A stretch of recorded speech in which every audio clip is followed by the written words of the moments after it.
Hello friends, welcome to Cricket Spot VK. இன்றைக்கி நம்ம பார்க்க போகிறது மேட்ச் வந்து பார்த்திங்கன்னா ஒரு பிக்கஸ்டான மேட்ச். செமிஃபைனல் மேட்ச் இருக்கிறதுலே ஒரு பிக் மேட்ச். நேற்று நடந்த மேட்சை விட இது பெரிய மேட்ச் தான். India vs England T20 world cup 26 final ticket யாருக்கு? இந்தியாக்கா இங்கிலாந்துக்கா? இதை தான் நம்ம பார்க்க போகிறோம். ஃபர்ஸ்ட் இந்தியாவோட ஸ்ட்ரென்த்தை பொறுத்த வரைக்கும் எப்படின்னா, அவங்க தான் வந்து ஃபேவரெட்டு. அவங்களுடைய ஹோம் கிரவுண்டு, அவங்களோட பேட்டிங்கும் பவுலிங்கும் பேலன்ஸாக இருக்குது. அதனால ஒரு 60% அவங்க தான் ஜெயிப்பாங்கங்கிறதுக்கு வாய்ப்பு அதிகமாகவே இருக்குது. அதுபோக வந்து பார்த்திங்கன்னா, இந்தியாவில் வந்து பார்த்திங்கன்னா பேட்டிங் ஆர்டரில் வந்து நல்ல ஃபார்மில் ஆகிட்டாங்க. மிடில் ஆர்டர் வந்து இப்போ சிவம் டுபேவாக இருக்கட்டும், ஹர்திக் பாண்டியாவாக இருக்கட்டும், திலக் வர்மாவாக இருக்கட்டும், சஞ்சு சாம்சனாக இருக்கட்டும், இவங்களாம் வந்து பார்த்திங்கன்னா நல்ல ஒரு ஃபார்முக்கு வந்துட்டாங்க. இப்போ அபிஷேக் சர்மாவுக்கு மட்டும்தான் ஃபார்ம் அந்தளவுக்கு இல்லை. ஆனால் மற்ற பிளேயர்ஸ்லாம் நல்ல ஃபார்மில் இருக்கிறதுனால எவ்வளோ பெரிய பவுலிங்கில் எங்கே சொதப்பினாலும் பேட்டிங்கில் நல்ல ஒரு பர்ஃபார்மன்ஸை கொடுத்துட்றாங்க. லாஸ்ட்டாக நடந்த வெஸ்ட் இண்டீஸ் மேட்ச்சில் அப்படி தான் நடந்தது. பவுலிங் வந்து பார்த்தீங்கன்னா 190க்கு மேலே அடிக்க விட்டோம். பட் இருந்தாலும் பேட்டிங் ஆர்டரில் நல்ல ஃபார்மில் இருந்ததுனால, பேட்டிங் நல்லா பண்ணதுனால நம்ம வின் பண்ணிட்டோம். ஸோ இந்தியாவோட முக்கியஸ்ட் ஸ்ட்ரென்த்தே அவங்களோட பேட்டிங் தான். ஒரு எக்ஸ்ப்ளோசிவான பேட்டிங் வச்சுருக்கிறதுனால அதுதான் வந்து இந்தியாவுக்கு ஹெல்ப் பண்ண போகுது இந்த மேட்ச் வந்து. அதாவது வந்து இங்கிலாந்தை பொறுத்த வரைக்கும் என்ன ஸ்ட்ரென்த்னா, அவங்க வந்து பார்த்தீங்கன்னா ஒரு என்ன சொல்கிறதுனா ஒரு டேஞ்சரஸான சைடு T20ல. ஏன்னா அவங்கள வந்து பார்த்தீங்கன்னா எந்த நேரத்தில் எப்படி வேணாலும் கேம் ப்ளே பண்ணுவாங்க. இப்போ ஸ்ரீலங்கா கூட எடுத்துக்கிட்டிங்கன்னா 146 143 தான் அடித்தாங்க. பட் அதை டிஃபன் பண்ணி ஜெயிச்சிட்டாங்க.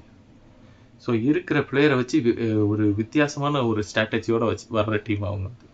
ஸோ அவங்கள வந்து நம்ம வந்து கண்ட்ரோல் பண்ணி கரெக்டாக ஆடணும்னா அவங்களோட பவுலர்ஸை வந்து நல்ல பெரிய எக்ஸ்ப்ளோசிவான பேட்டிங் ஆடி ஆகணும். நம்ம அப்படின்னா தான் நம்ம ஜெயிக்க முடியும். சரியா? இப்போ கீ பேட்டில்னு பார்த்தீங்கன்னா ஜாப்ரா ஆர்ச்சருக்கு வந்து Abhishek Sharma, Jofra Archer, Will Jacks, இந்த 2 ட்ரம் கார்டை வச்சு தான் அபிஷேக் சர்மாவை தூக்க பார்ப்பாங்க. இங்கிட்டு ஆதில் ரசித்து சூரியகுமார் யாதவ். ஆனால் நமக்கு பட்லரு ஒன்லி ஃபார் பும்ரா தான். பும்ரா வந்து ஏர்லியராக பந்து போட்டு பட்லர் விக்கெட்டை தூக்கணும். இப்போ டாஸ் வந்து எந்த மேட்டரும் கிடையாது. நம்ம டாஸ் ஜெயிக்கிறோமோ தோக்குறோமோ அது மேட்ரு கிடையாது. என்ன சொல்கிறதுனா, நம்ம பவுலிங்கே கிடைச்சாலும் பவுலிங் நல்லா பண்ணணும், பேட்டிங்கே கிடைச்சாலும் பேட்டிங் நல்லா பண்ணணும், ப்ரெஷரே இல்லாமல் ஆடணும். ப்ரெஷர் இல்லாமல் இந்தியா ஆடினாலே போதும், கேம் நம்ம கைக்குள்ளே வந்துடும். இந்தியா வந்து ஆல்ரெடியே 2022 இங்கிலாந்து கூட ஒரு மேட்ச் செமிஃபைனல் ஆடணும். T20 world cup no wicket லாஸில் வின் பண்ணிட்டு போனாங்க. ஒரு விக்கெட் கூட எடுக்க முடியல நம்மளால். நம்ம சொன்ன பாகிஸ்தானுக்கும் அதே மாதிரி தான் பண்ணாங்க, இங்கிலாந்து அதே மாதிரி தான். 170 ரன்னு, ஒரு விக்கெட் கூட எடுக்க முடியல. பட்லர் சோலோவாக நின்று மேட்சை முடிச்சு கொடுத்து போயிட்டார். ஸோ அதனால சொல்கிறேன், இங்கிலாந்து டீமை வந்து அண்டர் எஸ்டிமேட் பண்ணக்கூடாது. அவங்களும் ஒரு டேஞ்சரஸ் சைடு தான். நம்ம அதை விட பெர்ஃபார்மன்ஸில் வீக்கில் இருக்கிற டீம். ஸோ வந்து அதாவது என்ன சொல்கிறது, பைலண்டர் சீரீஸ் மாதிரி ஆடிடக்கூடாது. நம்ம பெர்ஃபார்மன்ஸு துண்டாக தெரியணும், பக்காவாக பெர்ஃபார்மன்ஸ் பண்ணணும் டீம் இந்தியா வந்து. ஏன்னா இங்கிலாந்தை பொறுத்த வரைக்கும் வந்து அவங்கள்ட்ட ஹிட்டர் வந்து லோயல் ஆர்டர் வரைக்கும் ஹிட்டர் வச்சுருக்காங்க. கடைசி வரைக்கும் ஹிட்டர் இருக்குது. ஜெம்மி ஓட்டன் வரைக்கும் இருக்காங்க. எந்த நேரத்தில் யார் எவ்வளோ ரன் வேணாலும் அடிப்பாங்க. அந்த மாதிரி தான் போன மேட்ச் பண்ணாங்க நியூசிலாந்து கூட.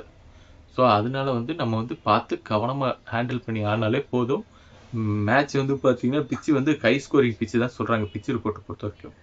ஸோ வந்து பார்த்திங்கன்னா பிச்சு ரிப்போர்ட் ஹை ஸ்கோரிங் பிச்சுங்கிறதுனால ஃபஸ்ட் பேட்டிங் கிடச்சாலும் சரி, நல்ல ஒரு பேட்டிங்கை வந்து பிச்சுக்கு தகுந்த மாதிரி ஃபஸ்ட் பேட்டிங் கிடைச்சாலும் ஒரு 200 போடுறதுக்கான டெவலப் பண்ணி வச்சுக்கணும் பிச்சு வந்து, பேட்டிங் வந்து.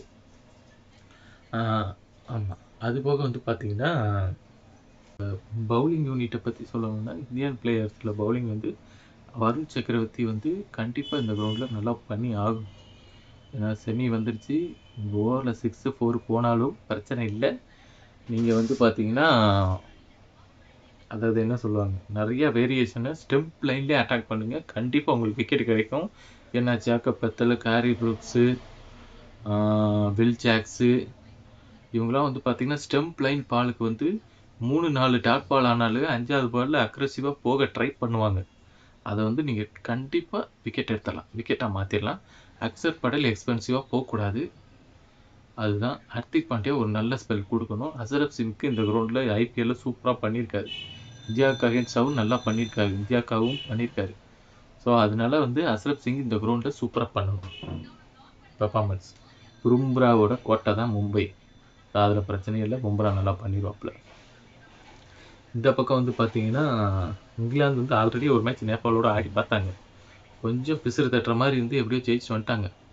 பரவாயில்ல தான். வெஸ்ட் இண்டீஸ் கூடவும் ஆடினாங்க. பட் வந்து பார்த்தீங்கன்னா மிஸ் ஆயிடுச்சு.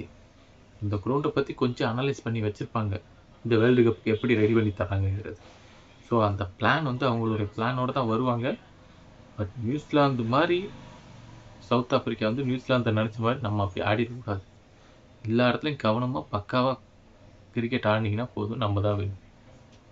யாருக்கு ஃபைனல் டிக்கெட்டு, இந்தியாக்கா இங்கிலாந்துக்கா?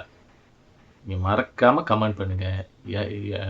யார் யார் என்னென்ன கமெண்ட் பண்ணுறீங்களோ அடுத்த ரிவ்யூ வீடியோவில் நான் மென்ஷன் பண்ணி சொல்கிறேன் யார் சொன்னபடி நடந்துச்சுன்னு.